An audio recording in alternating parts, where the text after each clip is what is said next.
Para menteri itu merasa suntuk kali ya saat ini. Bekerja sama orang-orang yang berkepentingan pribadinya sekarang ini besar. Kepentingan kekuasaan yang sangat besar. Menteri jadi sumuk itu loh. Dan banyak pihak sudah menyorot. Pemerintahan sekarang ini menduga ada penggunaan kekuasaan demi pemenangan kandidat tertentu. Ya Pak Prabowo sama Gibran, karena Gibran anaknya Pak Jokowi. Lah dulu, bukankah yang beginian akan Anda tolak Pak Jokowi? Yang kayak gini jenengan marah loh dulu. Mengapa sekarang jadi malah pelaku utama panjenengan ini? Ibaratnya menjilat udah sendiri, orang gila. What? Indonesia tanah air beta pusaka abadi nan jaya. Dan tidak memenuhi aturan, nabrak aturan, tidak taat konstitusi akan ditinggalkan rakyat. Oh, itu pesan kawan. Nah kemarin tiba-tiba santer beredar kabar beberapa menteri akan mengundurkan diri dari kabinetnya Pak Jokowi. Wah ini yang jelek siapa, yang baik siapa ini. Tapi saya percaya ini menteri-menteri ini pasti menteri-menteri yang baik nih. Malah ada sempat yang menyebut 15 menteri. Wah kemen itu. Isu akan mundurnya beberapa menteri sempat terlontar begitu vonis MK keluar tentang batas usia.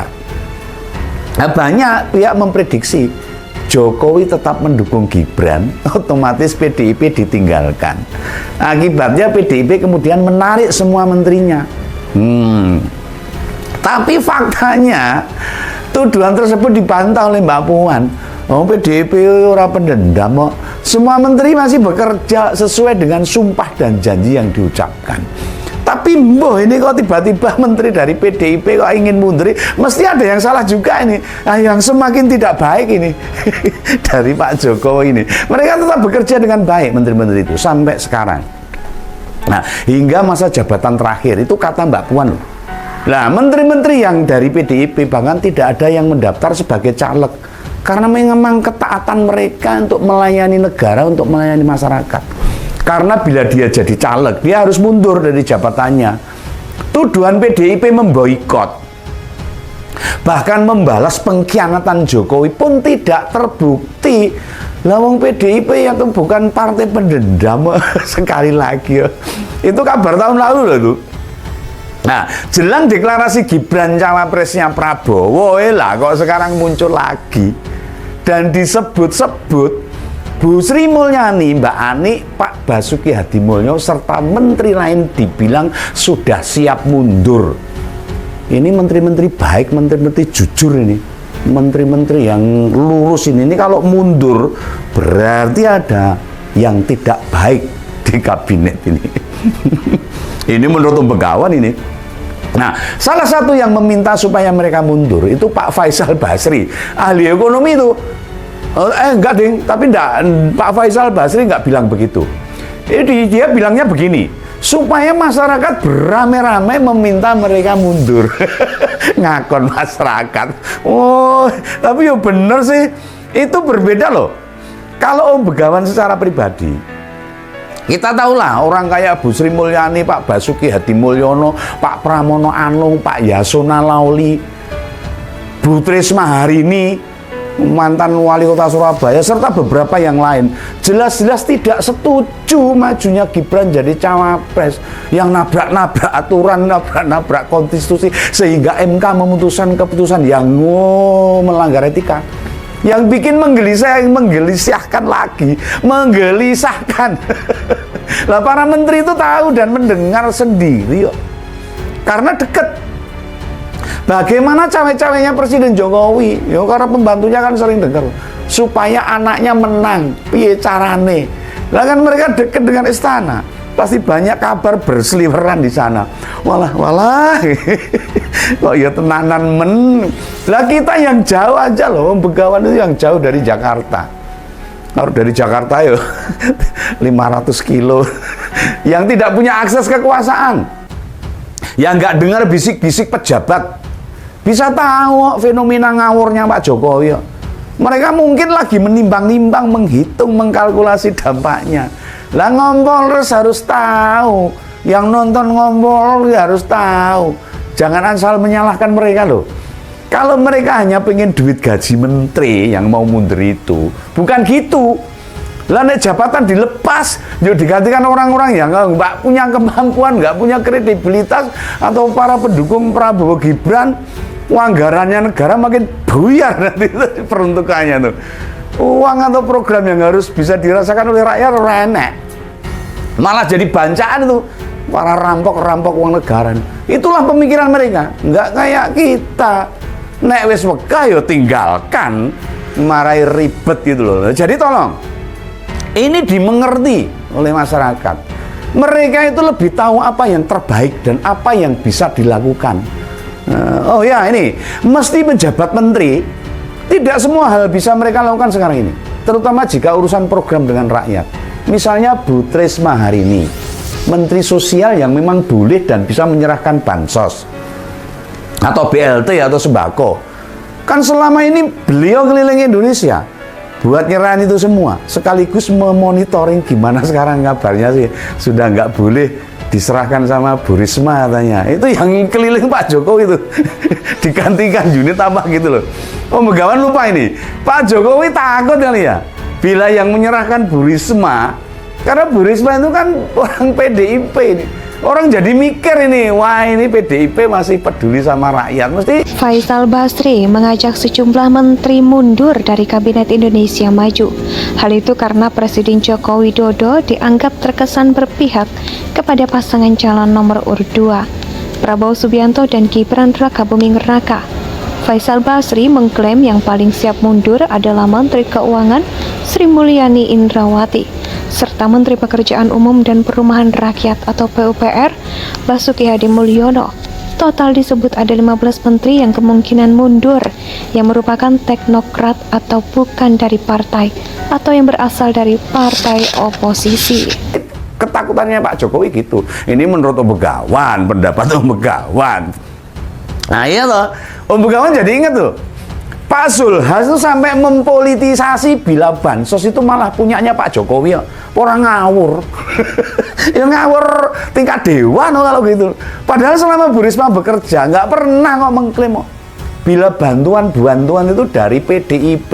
Orang tahu ya bantuan itu dari negara, uang rakyat yang dikembalikan ke rakyat. Ya memang sih orang-orang yang takut kalah atau pengen terus berkuasa akan melakukan apapun demi tujuan ternyata tercapai. Wes pokoknya orang urusan tabrak sana tabrak sini, yang penting menang. Aku jer masyarakat. Makanya beberapa menteri itu aksesnya diputus sama Pak Jokowi yang berkaitan dengan uang rakyat. Siapa yang bisa memerintah gitu? Ya presiden lah yang begitu. Siapa lagi? Pasti situasi pemerintah sekarang ini ada ketegangan. Oh, menteng-menteng kayak udun mau pecah itu loh, tahu udun? Udun mau meledak gitu loh. Ya saling tidak terbuka. Dan menteri-menteri diisi dari perwakilan partai-partai yang mendukung 3 capres otomatis tidak kondusif karena tidak sejalan. Ya kita lihat aja tuh. Beberapa aktivitas presiden juga sudah jarang terlihat bersama-sama para menterinya. Yang sering dilakukan paling ya ketemu Menhan, Menko Perekonomian, Menteri Perdagangan, Menpora, dan menteri-menteri dari pendukungnya Prabowo Gibran. Lah piye karo coblosan kok. Tinggal beberapa hari lagi. Lah bagaimana dengan Pak Mahfud? Apakah beliau bakal mundur duluan? Dalam prediksi Om Begawan justru kalau mundur akan rugi. Pak Mahfud jangan mundur. Pak Mahfud akan menuntaskan jabatannya hingga akhir. Beliau bakal mempertontonkan bagaimana bekerja secara profesional. Karena komitmennya, dedikasinya, integritasnya yang paling jempolan ya Pak Mahfud. Bukan tokoh cemen itu, mengeluh-ngeluh, sambat itu, bukan Pak Mahfud itu. Seneng adul-adul, tahu adul-adul, ngadu-adu. Kalau bahasa Jawanya itu tumbak cucukan, enggak. Pasti saat ini di pemerintahan tidak banyak yang berkomunikasi dengan presiden. Aksesnya terbatas kok. Jadi Profesor Mahfud fokus menyelesaikan tugasnya. Nah kemarin Profesor Mahfud MD memberikan keterangan pers seusai Satgas TPPU tindak pidana pencucian uang 349 triliun sudah berakhir, rampung. Nah, mantan ketua MK ini juga bukan pendendam, membalas apa yang dilakukan oleh Pak Jokowi untuk menyerang Gibran dalam debat cawapres. Tidak, enggak. Pak Mahfud itu bukan begitu karakternya. Hal itu tidak ditunjukkan sama sekali. Sikap kenegarawanannya benar-benar jadi keteladanan bagi masyarakat. Ya, meski kemarin sempat disinggol tuh sama Pak Habibur Rahman tentang kantor Menko Polhukam yang ada deks pemilu. Ya, dengan tenang Profesor Mahfud menjawab kok. Lah, namanya saja itu Menko Polhukam loh. Ya, otomatis kepemiluan itu ada di bawah kewenangannya. Nah, dari dulu tiap pemilu ya begitu di bawah Menko Polhukam. Di Menko Polhukam ada deks pemilu. Memangnya kami ini gak pernah memperhatiin, gak ingat, gak paham tupoksinya. Ayolah, jika mau kasih kritik tuh jangan ngawur, anggerin jeplak tok. Kaya becak tanpa pir iso jeplak tanpa mikir. Jangan begitu, harus datanya komplit. Jangan fitnah, jangan ngawur. Nah, kembali soal berita rencana mundurnya para menteri itu. Suara-suara itu dalam perspektif Om Begawan itu sebagai tekanan atau mengingatkan presiden bahwa jadi kepala negara itu mestinya yang demokratis, orang ngajari elek, bersikap adil dan tidak memihak, meneladani masyarakat. Ingat Pak Jokowi, dengan presiden loh, tak perlulah mengintervensi, apalagi menggunakan kekuasaan. Wah, jangan untuk mempengaruhi aparat di bawah untuk bersikap tidak adil, ya tidak boleh. Kepala negara itu harusnya memberi contoh, memberi keteladanan, menunjukkan uswatun hasanah agar rakyat mencontoh. Lah, presidennya kok malah mempertontonkan perbuatan-perbuatan yang tidak semestinya. Wes, Indonesia sejak dulu kala tetap dipuja-puja bangsa